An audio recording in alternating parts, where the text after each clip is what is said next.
Salut, c'est Jonathan. Et je partage avec toi aujourd'hui, tu es faible? Oui, peut-être, mais Dieu t'a choisi.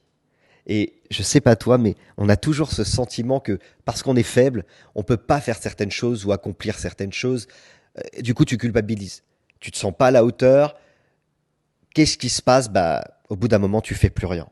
Et nos églises sont remplies de personnes qui osent plus rien faire parce qu'ils se sentent pas à la hauteur. Pas assez bien, pas assez spirituel, pas assez sain.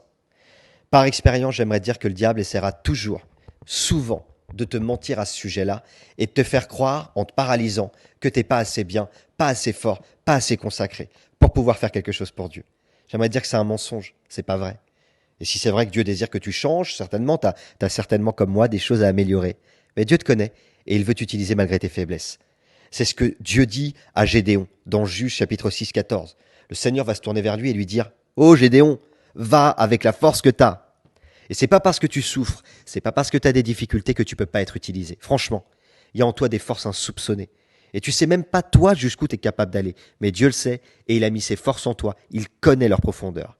Dieu utilise des vases brisés. J'ai rencontré quelqu'un, une femme, qui m'a vraiment touché. Elle a été poussée à l'extrémité de sa vie.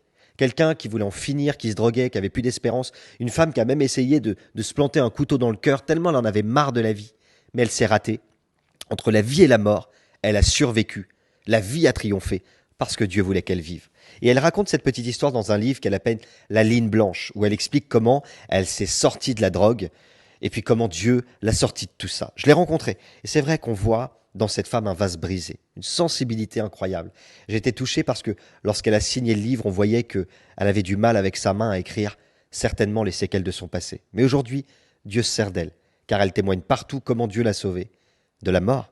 Elle déclare à travers ce livre comment on peut s'en sortir, se sortir de l'endroit le plus noir, et comment malgré tout ça, Dieu peut se servir de nous. Alors je t'encourage, à toi pour qui tout n'est pas simple, à toi qui souffres, à toi qui es oublié, toi qui sens peut-être un vide aujourd'hui, Dieu veut se servir de toi.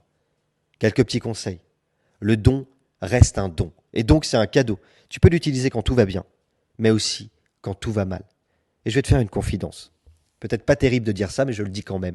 J'ai pas honte de le dire. Je crois que pas mal de pasteurs sont comme moi. On va pas toujours très bien. On n'est pas toujours au top de notre forme. Nous aussi, on a nos difficultés, nos combats, nos épreuves. Mais ça ne nous empêche pas de servir. Et tu sais pourquoi? Parce que le ministère, c'est un don. N'attends pas d'être parfait pour faire. Commence à faire petit et tu vas progresser, évoluer, t'améliorer. Et puis je vais même te dire quelque chose dont je suis convaincu.